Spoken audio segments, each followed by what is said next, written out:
So what's up sa mga kahombre ko dyan? Makagago, what's up na naman nga pala to. At syempre mga kahombre ko, alam nyo na, today is the day kung saan dumating na ho ang araw ng paghuhukom.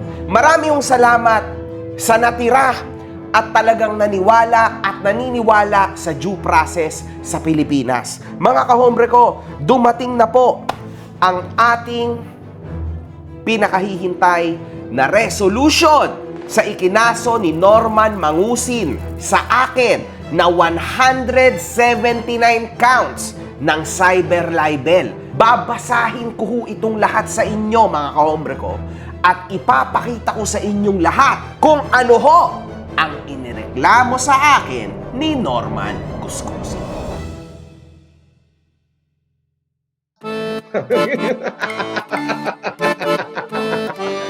Sige. Strong Igorot at work!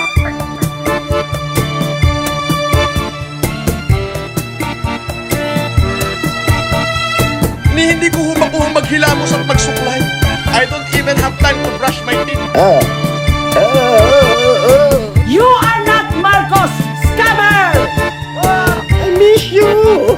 I love you too! Hindi pa nasiset up, ngayon pa. Maliban sa kasalanan na walang kapatawaran, ang pamumusong sa banal na espiritu ay hindi mapapatawad na kasalanan. Walang hanggan. Hold up to! Bye-bye! Bye-bye! Nagagat ako.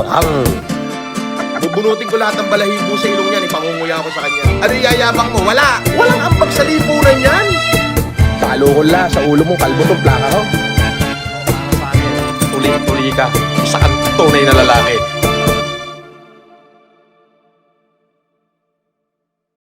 Kamakailan lang, Ngayon noong January 20, yung isinampa ko kay Makagago na kaso sa Isabela ay na-dismiss sa kadahilan ng hindi po kami, wala kaming natanggap na sagot ng kanyang counter affidavit. Ay dinaya na naman ho tayo ni Makagago. Hindi ho tayo nakatanggap ng kanyang counter affidavit. kung ano-ano mga kahombre ko, ang pinagsasabing kasinungalingan ng hinayupak na ito. Doon mga kahombre ko, nung sinabi niya na na-dismiss, parang hirap akong maniwala. No? Kasi sa isang banda, napakasinungaling niya. Sa 10 sinabi, 11 ang mali. Papaano nangyari yon? Di ba sabi niya, Panginoon siya sa Isabela? Mag-live ka sa hearing nyo ha, yun lang gusto namin makita kung paano ka, kawawain sa sarili mo. Tanga! Panginoon ako dun! Oo! Anong kawawain? Gusto mo, sampal-sampalin ko sa nguso si Makagago sa hearing namin eh. Malakas siya sa Isabela. Siya ay somebody na well-known sa Isabela at lalong-lalo na marami siyang kapulisan. Hindi ako papayag na hindi mga bata akong pulis ang huhuli sa'yo paglabas ng warrant mo. Hindi po pwedeng hindi yung mga bata ako ang huhuli sa'yo. Siyempre, paglabas ng warrant, may kopya agad kami. Antimano yung mga bata ko agad.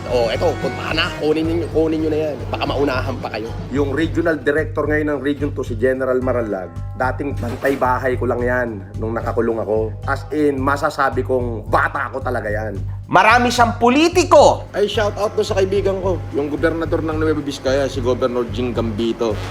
Tsaka syempre, shout out na rin kay Mayor Ed Custodio, yung kaibigan ko dyan, Mayor ng GMA Cavite. Shout out na rin kay Vice Benjo Bernabe. Vice. Bet. Alam niyo ba si Bet? Asek ng DILG yan.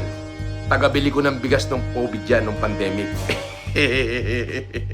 At meron siyang ninong na ex-mayor sa Isabela. Mayor Jesus Ladaran na ninong ko.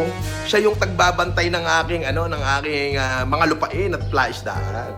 So syempre, sa unang tingin, mga kahombre ko, makikita nyo na Uy, wala na to. Talo na to. Saan siya pupunta? Sa tabi ng koneksyon ko. Nako.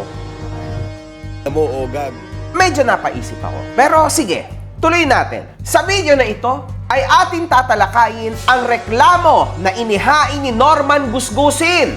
Bago dumating ang resolution, nagkaroon muna siya ng complaint. So ito ho, dito, magugulat kayong lahat ha. Pero sa ngayon, kumuha muna kayo ng snacks happy eating, man. Mae-enjoy nyo talaga ang kagunggungan ng tao na ito. Mga kahombre ko, bilang isang Pilipino na naging OFW, matagal din ako naging OFW, naging sobrang hirap sa akin na humanap ng mapagpapadalahan ng pera. And actually, sa totoo lang, yung hard-earned money ko na yon, na pinaghirapan ko talaga, no sleep, a lot of hours of work, syempre ayaw ko na mabawasan yun. Imagine niyo mga kahombre ko, ang tataas po ng mga transaction fees ngayon sa iba't ibang mga napapadalahan natin ng pera. Mapa-application man yan or physical. So ngayon, buti na lang, dumating si TapTapSend mga kahombre ko. At meron ka pang extra $20 mga kahombre ko sa una mong pagpapadala using my code. Mga kahombre ko, sobrang nakakatuwa tong app na to. Dahil bukod sa napakatinding exchange rates nito, zero fees pa pagdating sa pagpapadala mo sa bangko at mobile wallets tulad ng GCash at Maya. 95% ng mga transaction ay dumadating agad just within 5 minutes. Napakasulit talaga nito mga kahombre ko. Now, kung gusto mo mapadali ang buhay mo tulad ng mga sinabi ko, i-download mo na ang TapTapSend. After mong i-download ito, mag-sign up ka na. Pero syempre mga kahombre ko, huwag mong kakalimutan ang promo code ko na makagago nang magkaroon ka ng extra $20. Totoo yun, $20 sa ipapadala mo sa una mong deposit. Ano pang inihintay mo, kahombre ko? I-tap-tap-send mo na yan.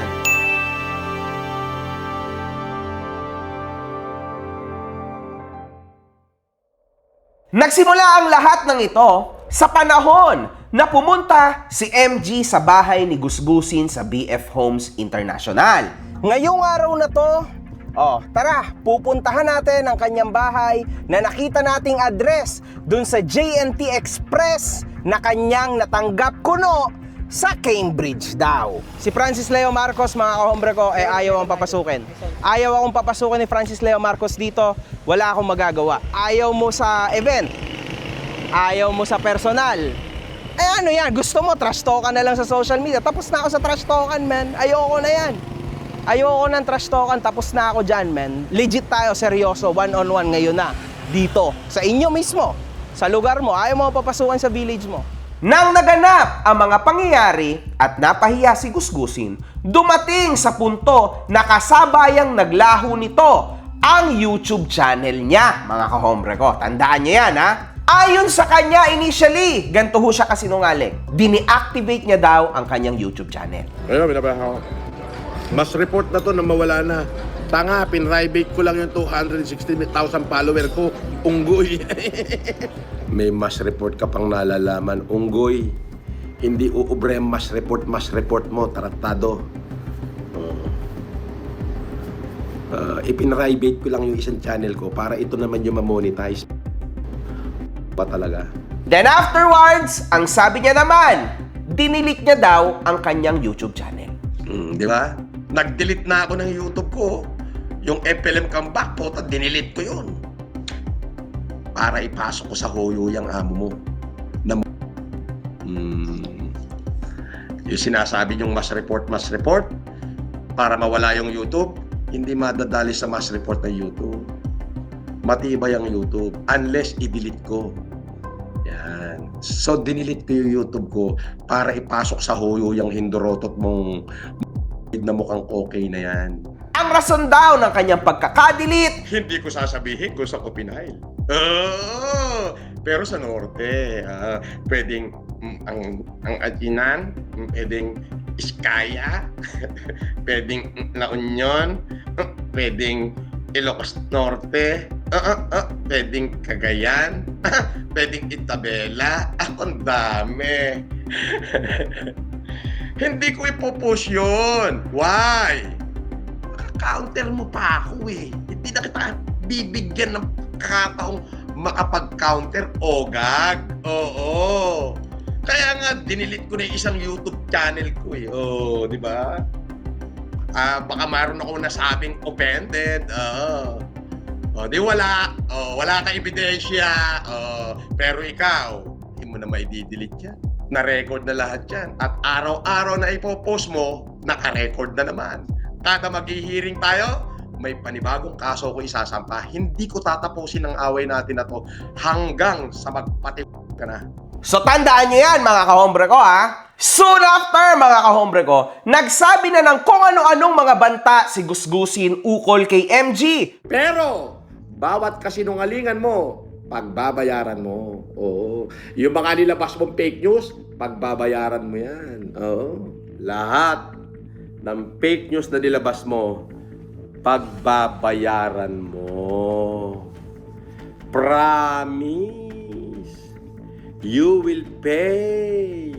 Last year, October 20, nagkaroon ng isang maikling live si Gusgusin kung saay gabi may kasamang abogado at nagpapahiwatid na aalis ito mga kahombre. Shout out. Ayan na yung abogad. Yon. Oh. Yan na. Oh, yan.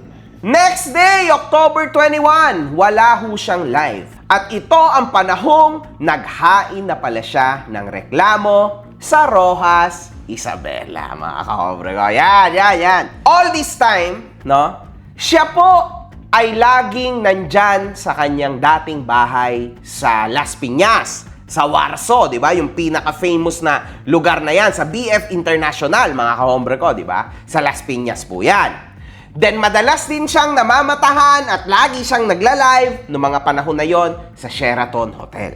Ngayon, magugulat ho kayo, di ba? Kasi obviously, doon siya naka-reside sa Las Piñas, tama?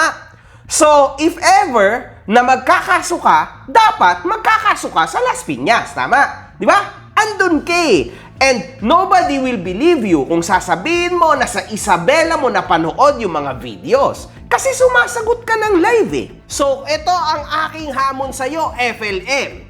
Sabi mo, matapang ka. Gusto mo, bugbugan tayo sa loob ng ring. Boss, banatan kayo ni MG. Idol, kaka-upload pala. Wala akong pakialam dyan sa gunggong na yan. Gunggong yan, oo.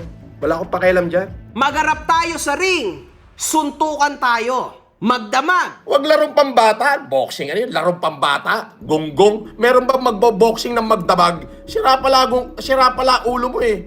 Naghahamon ka, boxing, magdamag. Tanga! Nasayang lang ata ang gas ng challenger ko. Hayop ka. Sabi ni Bakagago, nagsayang daw siya ng gasolina doon sa kanyang challenger. Challenger, ha?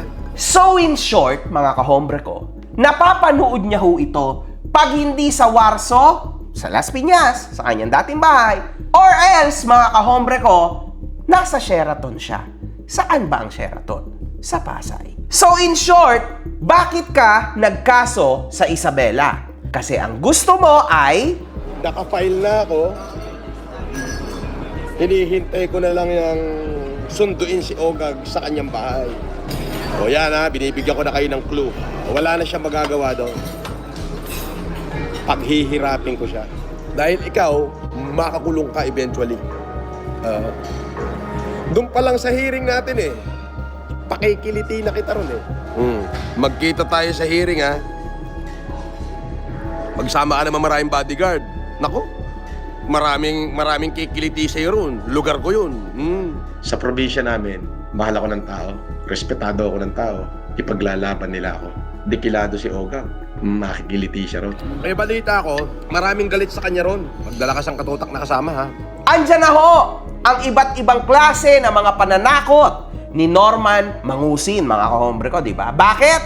Easy. Gusto niya na tumigil ako sa laban ko na ito.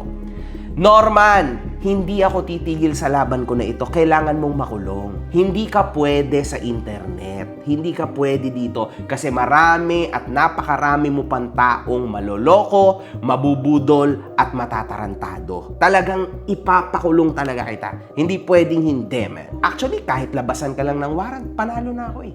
Ayun yung ginusto mo na sana gagawin mo sa akin. Sana maipagtanggol niyo yung amo niyo kapag kinaladkad namin yan sa loob ng bahay niya. With posas. Okay? Sa dami ng koneksyon ko, alangan namang manatili siya dyan sa laya. So yun mga kahombre ko, no? Kasama ho natin si Wingard at ito ho ang kanyang sahod for this month. Ang tigil ka kaya ng pagkapaldo mo, boy! Tibay! Yun, mga kahombre ko. to, maraming salamat. Siyempre, kanina ko pa iniisip kung ilang buwan na tong pangpaldo eh. Sobrang dami na ako. Parang ang nipis ata niyan this month, ha? Hindi naman. Grabe, manipis pa ba to? Siyempre, hindi ko rin naman talaga makukuha to. Kundi, siyempre, dahil pa rin sa inyo to, mga kahopper. Kaya, yun lang, maraming salamat uli sa inyo at pagbubutihin pa namin lalo. Siyempre, sa mga susunod nating gatasan, kayo na. Yun, one love, good fucking vibes. October 22, nagawa ng mag-live ni Gusgusin kung saan makikita nating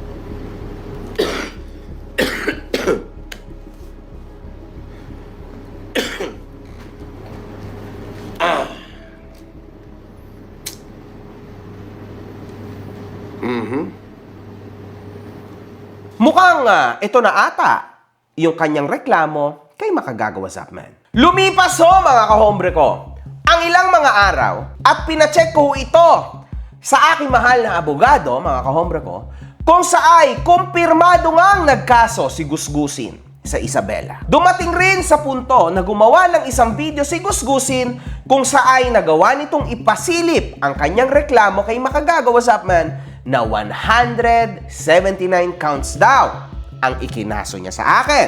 At dito, ating tatalakayin ang reklamong isinampa ni Norman Gusgusin laban sa akin. Sa reklamo ni Gusgusin, iniulat ho nito na ang address ko daw ay 12 Tokyo Camellia Home, San Pablo City, Laguna.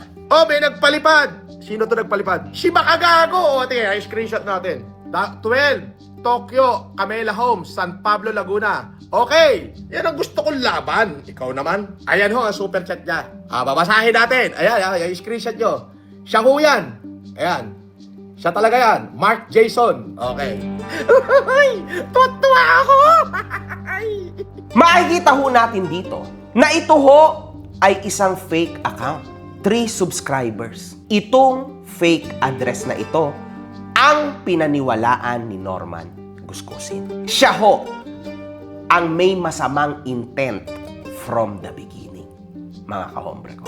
Tandaan nyo, siya ang unang nagkaso sa akin. And from the start, gusto niya na ho akong tarantaduhin. Kinikriminal niya po ako. Ito po ay sobrang kriminal. Yung tipong hindi ka man lang pumunta sa NBI, sa LTO, o kung saan man, di ba? Kaya mo nga makuha, di ba? Sa LTO, yung info ng challenger ko, di ba? Ba't hindi mo kinuha yung tunay kong info? Nakayanan mo nga kuhanin yung info ng sasakyan ko.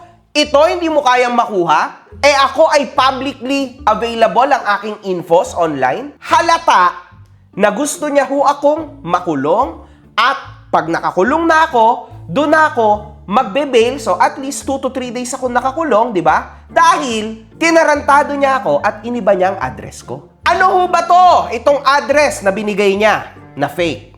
Ang address ho na ito ay isang house and lot for sale. Ay ano, sa San Pablo City, Laguna. At hindi ho ako dyan nakatira, mga kahombre ko. Ang mga tao na magfa-file ng complaint, magkakaso, manghahabla, dapat may idea ka kung saan nakatira, ang ihahabla mo, ang kakasuhan mo. Hindi po pwede na mag-iimbento ka na lang ng kung ano-anong address kasi may balik yan sa'yo. You will be liable later on. Para ho sa mga prosecutors dyan, lalo na dito sa Hall of Justice, Alibagu, City of Ilagan, Province of Isabela. Tapos syempre sa Parañaque, di ba? Tapos meron din akong kaso sa Antipolo. Sana naman ho, bago sana natin tanggapin, sana may totoong factual check sa address. Nilalaro lang ng mga criminal-minded ang ganitong sitwasyon. Kumbaga, magfa-file ako, iibahin ko ang address. Diba? Para, nga naman, hindi ko matatanggap yung subpoena, tuloy-tuloy yung complaint, PI1, PI2, tas resolution, hindi ako nakasagot. Pero dahil kahit papano, tinutulungan ako ng mga kahombre ko, may nag-message ho sa akin nung panahon na yan. At ako'y nagpapasalamat sa iyo, kahombre ko, from Isabela. Nakatunog na ho kami, no? Kasi hindi kami naniniwala sa kanya. Sino bang maniniwala? Napakasinungaling ho ng tao na ito. Pero, natuwa naman ako, mga kahombre ko, kasi lumabas ho na totoo nung pinacheck ko na. Sa panahon ngayon, mga kahombre ko, madalas niyang sabihin ito. Pero kung halimbawa hong korte at mga dokumento na galing sa court, yan po ang address ko, baliwanag po para matanggap ko at nang masagot ko naman. Oo. Kasi pag hindi ko natanggap yan, niligaw nyo, ay madidismiss lang din ho yung kaso na yan. Kasi niligaw nyo eh. Intention yung iligaw. Hindi nila nilagay yung address ko, sasabihin lang lumipat ako. Talagang intention nila na hindi makarating para hindi ko masagot. Di ba? Kasi kung talagang may bayag yung ikinaso niya sa akin, dapat i-address niya sa bahay ko. Bakit? Takot siya sagutin. Totoo yun na last known address. Ang problema kasi, alam nila yung bahay ko. Alam nila. Pinopost nga nila, kalilipat ko pa lang. Pero bakit sa last known address nila pinadala? Kasi ayaw nilang sagutin ko.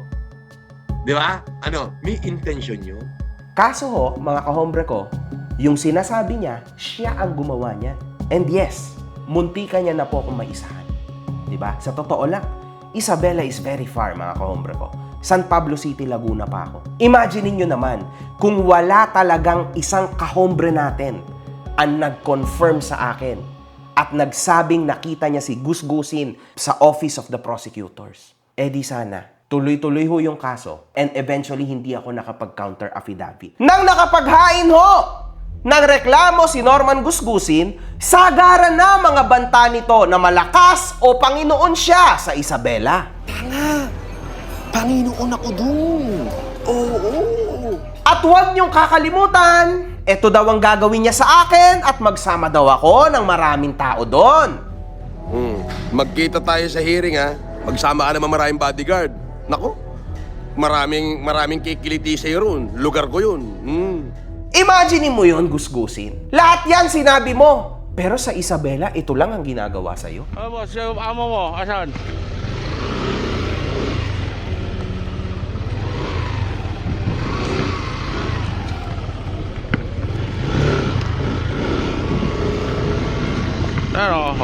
Tuntukan no, may-ari na ito, tuntukan no. Asan yung live mo ngayon? Halika na! Andito na ako, hinahamon na kita. Hintayin kita. Hanggang alas 10 ng gabi, hayop ka. Di ba? Sakyan mo yan, hayop ka. Francis Leo Marcos. Hintayin kita, baka biglang dumating yung isang karo na sasakyan mo dito eh. Kamakailan lang yan, mga kahombre ko, ha? Siya ho ay pinagtitripan sa sarili niyang syudad. Sa probinsya namin, mahal ako ng tao. Respetado ako ng tao. Ipaglalaban nila ako. Nakakatawa ka na lang, Norman Gusgusin. Wala nang maniniwala sa'yo. Si Gusgusin na may ipinilit na ang magiging venue ay sa Hall of Justice ng Roxas Isabela. Sa kadahilanang ang basehan niya ay ang kanyang di umano'y tirahan doon. At dito, mga kahombre ko, wala siyang nilagay na kahit na anong pruweba, tulad ng Barangay Certificate of Residency, Government ID showing an Isabela address, no lease contract, no utility bill, voter certification, sworn statement of neighbors, o kahit man lang patunay na for at least 6 months na siyang naninirahan doon prior sa filing. Kita mo to, Norman Gusgusin? Ang dami kong kahombre pala dyan sa Isabela. Isipin mo, isa sa mga kahombre ko sinend din itong video na ito. Tatarong kami sa mga tao dito, wala silang kilalang Francis Leo Mangusin. Marcos pala. Boss MG, baka naman. Ayan yung address na binigay mo, yung sinabi mo. There's nothing in there. So niloloko mo na naman ang sarili mo, Norman Gusgusin. Eto na mga kahombre ko, ang kanyang complaint affidavit. I am the complainant in this case, known publicly as Francis Leo Marcos and also as Norman Mangusin. I am a private individual. Private individual daw siya, mga kahombre ko, who has dedicated considerable effort to humanitarian projects and social advocacy throughout the Philippines. My commitment to integrity and public service has been unfairly undermined by the actions of the respondent. Idinedeklara mo, Norman Gusgusin, bilang isa kang private individual. Private individual ka pero may YouTube channel ka. Biruin mo yung YouTube ko na FLM Comeback, 300,000 yung followers nun, kulang-kulang. At kumikita yun ng $4,000 monthly. paliparan mo ako ng mga $5,000 ngayon. Ngayon, palipad mo. Pupunta ako ng Manila so ngayon. Ikukulong ko yung sarili ko doon sa kulungan ng gorilla. Oh, sasama rin ako. Sasama rin si Casper, oo. Paunahan mo lang ng $500. Tapos pagpasok ko sa kulungan, tsaka mo, ito, naka-live, oh. Huwag nyo na akong gawin kung ano-ano man. Dito sa YouTube ko, masaya na ako. Hindi ko kailangan magpadala kayo sa mga Gcash ko. Hindi ko kailangan yan. Eto, supportahan nyo yung YouTube channel natin. Okay na yan. Mag-super chat ka dyan. Carlito. Ayan, oh. Kahit 20 pesos, pwede na yan. Pero hindi, pagkikitaan ko na rin kayo kahit fake account kasi kailangan ko ng views, kailangan ko ng watch hour, mamonetize na to, 10 na lang, 100 hour, tama, 100 plus kayo dyan, o di isang oras na ako magngangaw-ngaw, monetize na channel ko, ha? Yun ang isip na di kalibre, tanga. Ikaw ay public figure dahil tumakbo kang senador, di ba? Ilang beses, and you're very proud to say this. 5 milyon bumoto sa akin, Attorney Guanzon, ha? Oo, 5 milyon. Noong 2022, Attorney, hanapin mo yan. Maraming nagmamahal sa akin. Oo. Ako papaandaran, senatorial aspirant ako, papaandaran ako ng dugyuten. Tapos sasabihin mo, private individual ka? Oh, paano yun? Boss, FLM, sabi ni Makabaho, public figure ka daw, influencer. Tanga! Ano ako, nakita niyo ba ako nag-endorse? Ano ako, nag-endorse ba ako ng Pepsi? Ng Cosmos? Hindi ako endorser, kaya hindi ako influencer. Tanga! Paano ako naging public figure? Oo. Tolongges ka. Siguro bilang Norman Mangusin, di ba? Private individual ka. Tapos bilang Francis Leo Marcos, ikaw ay public figure. Kasi dalawa naman ang personalidad mo eh, di ba? Imagine niyo mga kahombre ko, magkaiba ho ang birth date ng isang tao lang. Magkaiba ang birthplace ng isang tao lang. Sir, bakit magkaiba yung birthday mo? Anong pakialam mo kung magkaiba birthday ko? Kung paano sabihin kung dalawa birth certificate ko? At pareho nasa korte. Kaya nga sabi ko, pumunta ka sa branch 15, RTC Manila, humingi ka ng file doon, tanga. Nang hindi comment ka ng comment ng puro kabubuhan dahil lumalabas na gunggong ka rin o kininam. Fake news din, pag narinig mo, pinaniniwalaan mo, tanga. Ang liwa-liwanag mo sinabi ko, pumunta ka ng branch 15, RTC Manila, humingi ka ng file doon dahil yan naging kaso yan. May decision doon. Para malaman mo kung ano yung decision ng korte, hindi nagpapakabo kayong pare-parehas. Hanggang ngayon, kine-question ho natin ang DFA at PSA. Bakit hanggang ngayon wala kayong aksyon na ginagawa dito? So unang litanya pa lang, kasinungalingan na agad ang kanyang complaint, mga kahombre ko, ha? Sige, abante tayo. For purposes of this complaint, I may be served with notices, blah blah blah. So ayan yung kanyang nilagay na address. Kasi siguro, natatakot siya, di ba, na ibigay ang kanyang pribadong address. O baka naman wala siya talagang address na maibibigay sa Isabela. Napakasinungaling mo talaga.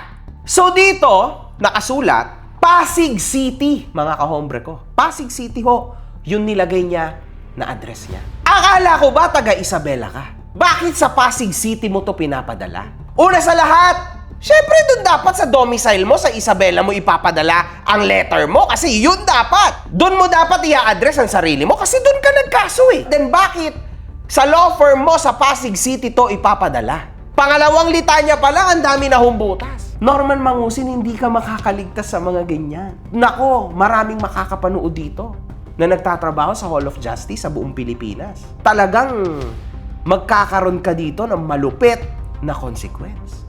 Kita nyo na? Tapos sasabihin mo, hindi mo natanggap. Hindi po kami. Wala kaming natanggap na sagot ng kanyang counter affidavit. I am submitting this complaint affidavit to formally and respectfully charge the respondent with cyber libel under section blah blah blah known as Cybercrime Prevention Act of 2012. The respondent has deliberately and maliciously published false and defamatory statements about me on an online platform. This action has caused irreparable harm to my reputation, inflicted significant mental anguish, and subjected me undue public ridicule. Ngunit, ito ho, Ang sagot niya, Ay, wala po akong anxiety. Wala rin akong stress. Oo. Sila nai-stress sa akin. At sila nagkaka-anxiety sa akin. Kasi ako, lahat ng ginawa nila, alam ko kaya ko lusutan. Pero yung mga kinasa ko sa kanila, hindi nila malulusutan. Buti hindi ka nagkaka-anxiety. Ba't naman ako magkaka-anxiety? Puro troll lahat yan. Ano ka ba? Kung noon yung pandemic, kalaban ko, baka talagang kalaban ko, Bureau, DOJ. Hindi nga ako nagka-anxiety dun Tapos dito pa ako magkaka-anxiety. Ano ka ba? akala ko ba, Norman Gusgusin, nagkaroon ka ng mental anguish? Cause irreparable harm to my reputation. Ano ba reputation mo? I-research natin sa Google ang reputation mo. Guilty, criminal, human trafficking, estafa. Can you say na ang ginawa ko ay irreparable harm to your reputation? Ikaw ang gumawa niyan sa sarili mo. I just came by para mas palawigin pa ang awareness sa mga tao. Ibig sabihin nun, bago pa man din ako pumasok, wasak na ang reputasyon mo. Nagreklamo ka ng cyber libel sa akin. Kamakailan lang, ang sabi mo ay never kang nagkaso ng cyber libel sa akin, di ba? Wala ka pang kaso sa akin, libel Hindi pa kita kinakasuhan doon. Aba, cyber libel lang pala ang kaso ha. Tanga, hindi kita kinasuhan ng cyber libel. Mabigat ang ikinaso ko sa'yo, cyber criminal. Napakasinungaling mo talaga. Kala ko ba hindi ka nagkaso ng cyber libel? On or about October 14, 2025 at 7:31 a.m., the respondent published a post on his Facebook page, Makagago WM. This post included my photograph and a cropped image of a purported decision from the MEDC of Manila deliberately omitting critical context to fabricate a narrative of criminality against me. In this Facebook page post, the respondent made the following false and malicious, mga kahombre ko, statements. Nagpakita ka ng passport at birth certificate mo. Pero bakit ka guilty sa anti-alias law? Ito na ang pinakamagulong tao sa balat ng lupa. And overlaid on the graphic, Norman Mangusin alias Francis Leo Marcos, guilty sa kasong paglabag sa anti-alias law. Ayan ho yung reklamo niya sa akin. Ayan na ho yung sinasabi niya na 179 counts. Ang aking ipinost na ito ay galing ho sa isang national publisher. Isa hong tunay na news station. Ayan o, Norman Mangusin alias Francis Leo Marcos, guilty sa kasong paglabag sa anti-alias law. At naandito ho ang link, mga kahombre ko, ng article na yan. So lahat ng sinabi ko ay kaya kong backupan. Meron din silang isang balita nito kung saan tinatalakay pa nga ho ito ng isang newscaster. Additionally, marami na ring iba't ibang mga Facebook pages ang nagkalat ng balitang ito, hindi lang ho DZRH. Katulad ng iba't ibang mga Facebook pages na iyan, nirepost ko lang rin lamang ang larawan na galing sa DZRH. These statements were not simply opinions. They were deliberate accusations suggesting that I committed a crime under the anti-alias law.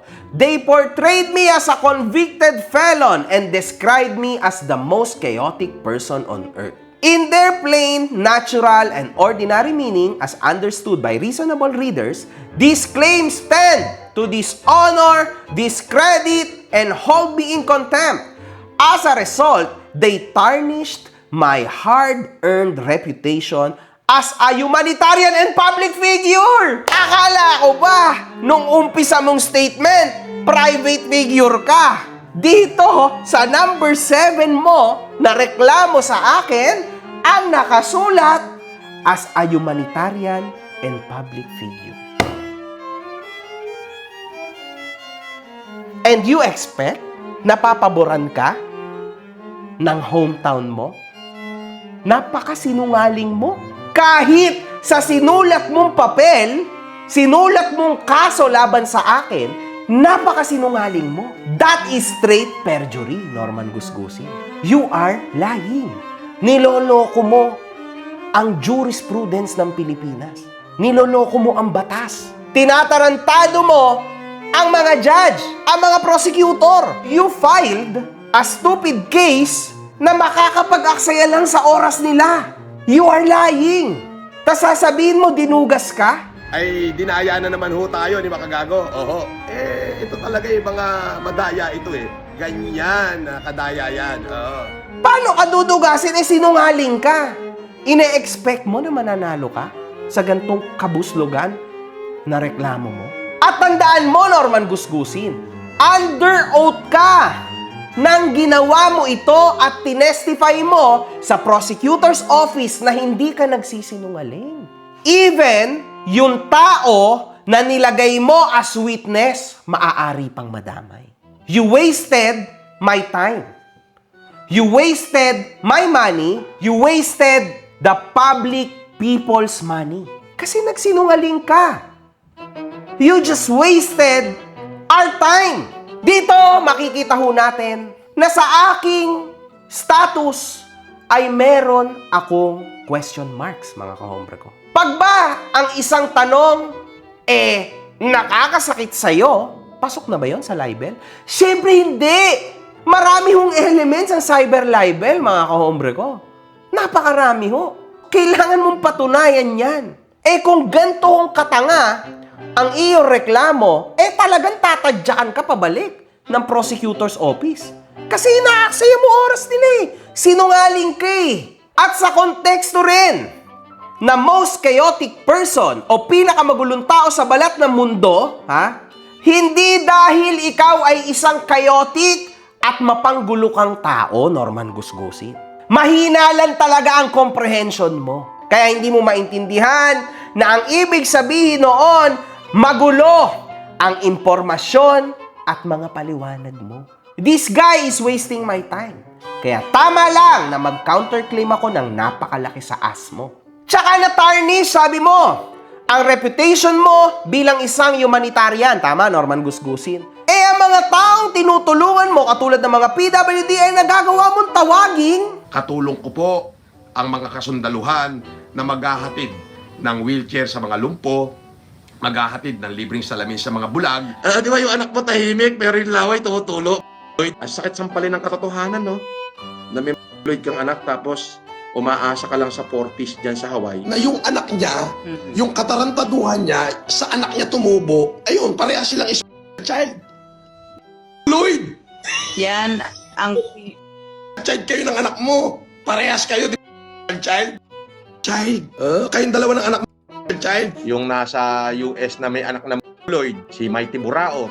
Ito si Mighty Mouse. May anak to ng buloy, si Mighty Mouse. Hindi ba nakakasira ng reputasyon mo bilang isang humanitarian yan, Norman Gusgusin? Yang pananalita mong ganyan, ikaw lang ay humanitarian na ganyan magsalita. PhD graduate ka pa niyan sa humanities. Partida na yan, mga kahombre ko, at ganyan hong kadugyot at kabaho ang lumalabas sa pagbubunganga ng tao na ito. Nakakahiya naman po ay doctorate lang naman po sa Humanities and Philosophy. Yan po ay ako po ay nakakahiyang sabihin ay ako po ang top notcher. The harmful post has severely damaged my reputation, leading to public humiliation, mental distress, and social ridicule. After niya hong magkaso, ito ho siya. Ogag, malapit ka ng matunaw. Hindi mo ko kaya. Ididiretso ko to sa kahon. Paaatungalin natin yan. Hagulgul. Tingnan natin kung paano umiyak ang isang cocaine. Pero magugulat kasi kayo, pagpunta ko ron, poposasan na siya. Friday at damputan, para Sabado Linggo hoyo. Diretso ikakahon na namin yan. Ganon kasimple yun. Ano ka ba? Wawakasan kita. Yan ay pangako. Pwede ko nang pasag-pasagin yung mukha mo. Oh. Halika! Puntahan mo ko, dali, kung gusto mo. Pwede ko nang basag-basagin ang mukha niyan, kahit naka-live pa siya. Kasi tapos na akong magsampa ng kaso. Siguro ako na yung instrument para magwakas na ang isang ogag sa mundo ng social media. Ako yung instrument. Wawakasan ko talaga. As in, pag sinabing wawakasan, as in tuspok. Tutuspokin ko talaga. Ganyan ba? Ang nagsasabi, severely damaged my reputation, di ba? Public humiliation, mental distress, and social ridicule. Eh parang napakasaya mo pa nga eh. O eto na mukha mo, makabaho! Yan. Pares na pares yung... Akita mo? Hinamon niya pa ako sa San Pablo. Sabi niya, 5 araw, ihohoyo niya na ako. Basta ito, promise ko sa inyo. Within 5 days, gugunawin ko si Makagago. Lunes, Martes, Merkules, Huwebes, Biyernes. Tutunawin ko siya. Doon mismo sa San Pablo. Hindi ba mas lalo kang tumapang instead? Mas lalo kang lumakas nung nagkaso ka. Nasaan ang mental distress? Nasaan? Sinungaling ka talaga. Due to this misinformation, many people have been misled into believing that I am a criminal and a fraudster. As a result, I have lost business opportunities because potential clients thought I was a convicted criminal. Hindi ka ba convicted criminal? Ayan o! Guilty ka! And now, out on bail ka! Sa kasong human trafficking. At napakarami mong kasong kinakaharap. At sa'yo na nanggaling itong salita na ito! Pero sabi ko nga, nuknukan ako ng sinungaling nun. In what reason? Bakit ako nagsisinungaling? To protect my interest, to protect my business, and to protect my pocket from the profit I have gained in my business. I really don't care if there is an illegal or legal. If there is necessary for me to lie, I lie. So anong business ang sinasabi mo? Illegal o legal? Eh for sure wala kang legal business. Wala kang nga maipakita eh. Galing na mismo sa tao mo. Wala kang business. YouTuber ka. Eh sir, wala naman kasi siyang ibang hanap buhay kundi pagla-live sir. Ah, okay, yun pala. So ano, sabi niya negosyante siya, marami Sir, negosyo. sa tinagal po sa peg-stay po sa bahay niya sir, wala pa po ako nakitang negosyo sir. So, lagi lang siyang sa YouTube. YouTube lang po, live. YouTube lang po. Ganun lang po. Lalabas, pakain, tas ilalive niya. Mga ganun lang po. Pupunta ng SM, kunyari ano ng cellphone. Yun lang po yung nila. Pero sa business, wala pa po akong nakikitang business sa kanya. Umaasa ka sa palipad ng mga tao at sa views. Wala kang business. Hindi ka businessman. At dito, mga kahombre ko, ako naman ho'y sanay na. Sa totoo lang, napakarami kong kaso na hinarap. Siyempre, mga kahombre ko, public figure ako eh. Nasa commentary ho ang aking content. Napakarami na ho nagkaso sa akin. Pero, siyempre, ganyan talaga ang mundo ko sa social media. Kasi siyempre, mga kahombre ko, commentary ako, salita. Ang salita ho ay matindi. Okay? Matitindi ho. Ang bawat salita na inilalabas ng bibig mo ay dapat inisip mo at pinag-isipan mo muna mabuti bago mo ito ibato. Otherwise, talagang pwede kang kasuhan ng kahit na sino. Easily, mga kahombre ko. Ngunit, bilang isang influencer, bilang isang public figure, hindi dapat tayo onion skin at tumatanggap dapat tayo ng kritisismo. The moment na naging public figure ka, tarantadong engkanto lulubugan pa nga. Dapat tatanggapin mo batikos ng tao. Kasi public figure ka eh.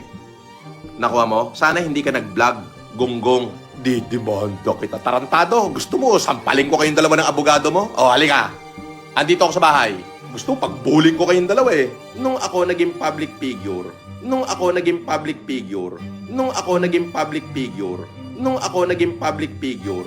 sinira nga yung buhay ko, di ba? O, tinanggap ko. Eh, opinion ng tao yun eh. Hindi ako endorser, kaya hindi ako influencer. Tanga! Paano ako naging public figure? Bobo! Nung ako naging public figure. Fair commentary lang ho ang pinaggagawa ko. Ikaw na lang, sa totoo lang, ang gumagawa ng ganyang klase ng content na nagbibigay ka ng misleading informations, kasinungalingan, at super malicious na mga content. Hindi talaga ako nagkakaso, mga kahombre ko. Kaso, syempre, kinasuhan ako eh. Then, bakit hindi ko subukan, no? Yung rights ko naman. Kasi laging ako lang kinakasuhan eh. Laging ako lang ang depensa. Hindi na ako makapayag ng ganyan. Kapag kinasuhan ako, kakasuhan ko rin. Kasi Pilipino rin naman ako eh. Gusto ko namang ma-exercise ang rights ko rin bilang isang Pilipino, bilang isang complainant naman. The respondent is charged with 179 counts of cyber libel under section blah blah blah, I will present witnesses to demonstrate the damages I have suffered as a result of the respondent's actions, mga kahombre ko. Nagsabi siya na hinatulan niya ako ng 179 counts of cyber libel na hindi man lang nila ito tinutukoy or tinatalakay. Walang transcripts, no quotations, no screenshots, no dates, no URLs, and no metadatas. Sinungaling kang talaga. Mga kahombre ko, kahit ho sa harap ng batas, partida na naka-oath siya. Ganito ho siyang kasinungaling. Grabe. So, yung 179 counts ho, na pinupukol niya sa akin at inilagay niya mismo, 179 counts. Actually, wala hong bigat. Walang kwenta at isa lang pala. Dinideceive niya lang ho yung korte at lalong-lalo na tinatakot niya lang ako. See? Kahit ho, mga kahombre ko, sa pagsulat ng reklamo o ng habla, di ba? Ganyan talagang ugali niya. Mananakot siya. Ganyan ho ang galawan niya. Kaso hindi mo matatakot, Norman Gusgusin. Sanay ako dyan. Ano ka ba? Ito na ho, mga kahombre ko, ang iniintay nating lahat. Ang resolution. Ito na ho! Babasahin ko na sa inyo. Well, nasa computer ko naman, mga kahombre ko. Babasahin ko na lang, ha? Ito na! Exciting! Using the cited jurisprudence as yardstick, it can readily glean that the sharing of the photograph of the private complainant emanating from DZRH together with the snippet of news about him, which was posted in the Facebook wall of the respondent, is not tantamount to libel. In fact, such news article is covered by one of the exception on privileged communication. However, is the comment and or posting below the image cropped from the DZRH of the private complainant are libelous remarks in order for the respondent to be made liable? Herein, respondent posted, nagpakita ka ng passport at birth certificate mo, pero bakit ka guilty sa anti-alias law? Ito na ang pinakamagulong tao sa balat ng lupa, promise. Eto, mga kahombre ko, marami tayong matututunan dito. In libel cases, the question is not what the writer of an alleged libel means, but what the words used by him mean. In sustaining a conviction for libel, the prosecution must prove that the existence of 4 elements, the allegation of a discreditable act or condition concerning another, publication of the charge, identity of the person defamed, existence of malice. So, ayan po, mga kahombre ko, yung 4 elements ng libel. This office is of the firm opinion that the statements made by the respondent towards the private complainant is not defamatory. Oh, the first statement posted was in the form of query to the respondent pertaining to the news about his conviction before the MEDC. While the second statement describing the private complainant as a chaotic, pinakamagulo, the undersigned investigating prosecutor does not consider the same as libelous. It is not defamatory and did not lower others' estimation on the person of the complainant nor cast opprobrium on his character or reputation.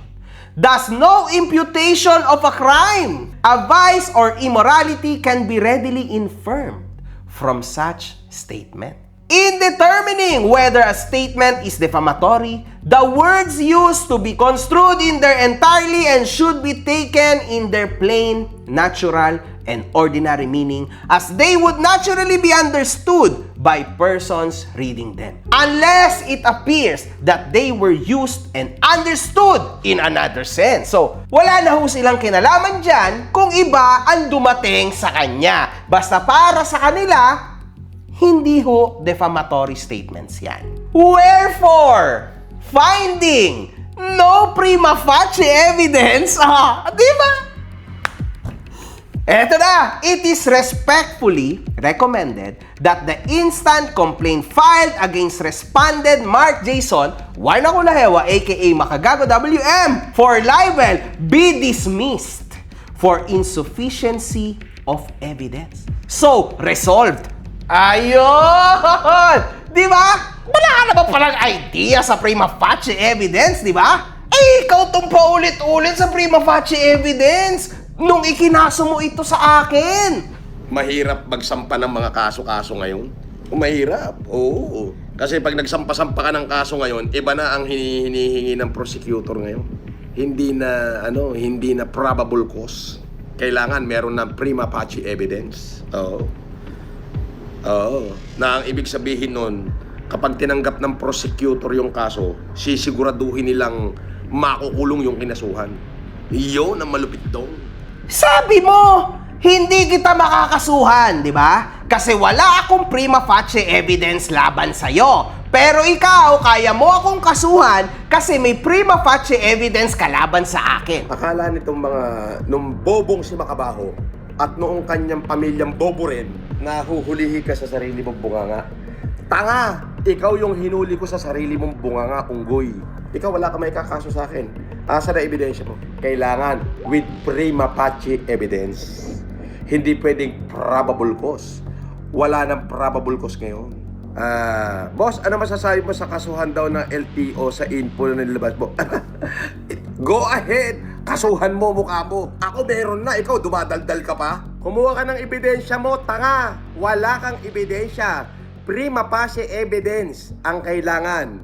Alam mo ibig sabihin nun? Prima facie evidence. Hindi pwedeng probable cause. Boss FLM, kakasuhan ka na ng grave threat at saka ng data privacy act. Go! Grave threat, unggoy. Wala siyang prima facie evidence. Bobo siya. Pati abogado niya, bobo. Kailangan mo ng kaso ngayon with prima facie evidence. Hindi pwede yung probable cause. Bawal na yan. Nandiyan mo? So, bonjing ka. Galing mismo sa prosecutor's office ng bayan mo sa Isabela. Panginoon ako dun. Panginoon ako dun.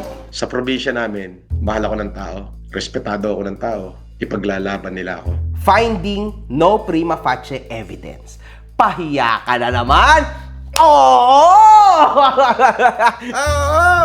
Durog na durog ang buong buhay mo ngayon sa social media. Finished. Wala nang matitira sa'yo. Yung kaso ko naman sa'yo, Norman Gusgusin. Now you will see! Makikita natin kung totoo nga ba ang sinasabi mo na wala akong prima facie evidence laban sa'yo. Nauna kasi ang yabang! Manahimik ka kasi!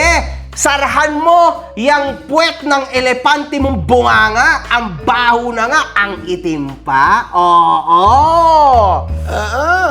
At dahil dito, naglabas ng isang video si Gusgusin. Ay, dinaya na naman ho tayo ni Makagago. Oho.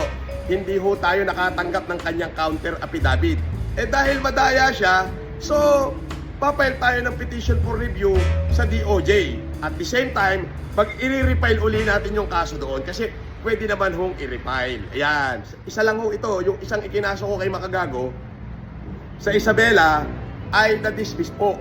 Oo, sapagkat kami ay walang natanggap na copy ng kanyang counter affidavit. So, hindi kami pinadalan ng furnish ng kanyang counter affidavit. Kaya naman, hindi kami nakasagot. Ito talaga yung mga madaya ito eh. Para ho sa prosecutors ng Parañaque, ng Isabela, at kung saan-saan pa hong lugar. Dito ho sa naging reklamo niya, talagang iniba niya ho, pineke niya ho ang address ko, kitang-kita. Kung hindi kami nagkaroon ng information from one of my kahombres, for sure, talagang baka nalabasan ako ng warrant. Kasi hindi ako sumagot, di ba? Pero mga kahombre ko, hindi ho obligatory na ikaw ay sumagot sa isang complaint. Okay? Hindi ho obligatory yon. Kasi, ang prosecutors ho ay literal na nakatutok talaga doon sa reklamo. Kunwari na lang, hindi ako gumawa ng counter affidavit. wala pa rin naman yung problema yon. Kasi at the end of the day, hindi naman ho yan makakaistorbo sa magiging desisyon nila. Kasi at the end of the day, mga kahombre ko, babasahin ho nila yung reklamo. Babasahin ho nila yan. Titignan nila kung may prima facie evidence ba tong inireklamo mo or wala. Ganun lang ho ka-easy yun, mga kahombre ko.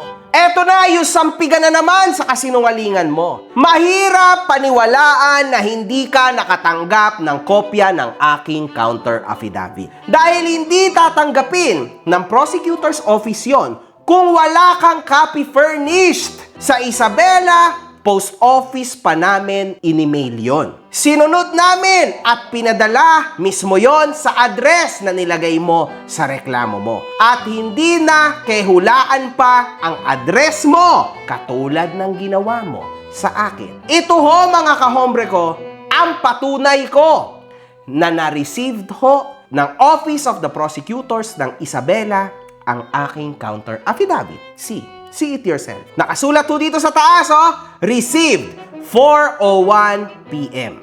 November 28, 2025. Ayan received, Diba? Eto ho, mga kahombre ko, sa dulo rin, Pumirma mismo dito yung tumanggap ng aking counter affidavit. So dito, makikita ho natin na definitely pinadala ng mahal nating prosecutor's office ng Isabela ang aking counter affidavit sa address na nilagay niya. Hindi ko nakasalanan o wala nang may kasalanan kung hindi mo natanggap yon. Kasi ang nilagay mong address ay doon sa law firm, na ginagamit mo nung panahon na yon. Baka hindi ka na nakabayad, kaya hindi na binigay sa'yo. So yon, mga kahombre ko, Sa huli ho, ay ako'y nagpapasalamat sa Office of the Provincial Prosecutor, Hall of Justice, Alibago City of Ilagan, Province of Isabela. Ako'y nagpapasalamat sa inyo at talagang tinalakay nyo ho ng napakaganda at napakaayos ang complaint ho ng tao na ito, Lagi niya sinasabi, di ba, na taga Isabela siya. Taga sa inyo siya. Tanga! Panginoon ako dun! Oo! Talagang nakakatuwa lang, na literal ho, na ang justice system sa Pilipinas pala nagwo-work din talaga. Kung iisipin nyo, sobrang dehado ko dito, ha? Imagine niyo, siya ho ang una naghabla at naghabla pa siya ho mismo sa lugar niya. Usually, sa logic ng mga maduduming utak na tao, lagot ka, talo ka na dyan. Pero at the end of the day, isa ho ito sa patunay na ang justice o ang hustisya sa Pilipinas ay mabagal but very, very efficient, mga kahombre ko. At syempre, nagpapasalamat ako sa aking mga abogado. Hindi ko na lang babanggitin mga pangalan nila.